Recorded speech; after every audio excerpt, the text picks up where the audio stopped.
510 পৃষ্ঠার বাবু কিতাবুল বাদাউল খালাক। হুজুর বলেন শনিবারে সৃষ্টি করেছে বিসাবদি, আল্লাহ পাক শনিবারে সৃষ্টি করেছে মিনহা খালাকনাকুম ওয়া ফিহা নুঈদুকুম ওয়া মিনহা নুখরিজুকুম তারুরা। এই মাটি থেকে হইছো তুমি, আবার যাবা মাটিতে। ও মানুষ তুই দিনের জন্য কেন তোমার অহংকার আসে?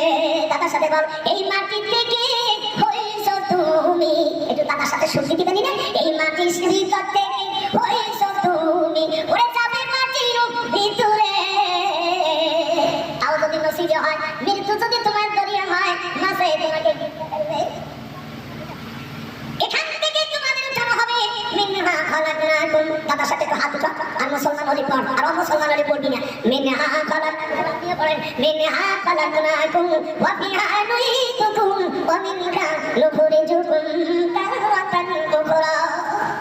এই আয়াতটা নাযিল হয় সবে সালেমের মধ্যে, মদিনা শরীফের থেকে 116 কিলোমিটার বাবুর পাহাড়। এই পাহাড়ের উত্তর পাশে হুজুর সাল্লাল্লাহু আলাইহি সাল্লামের ছোটখানা মাঝেদার বাড়ি। এই আয়াত নাযিল হয়।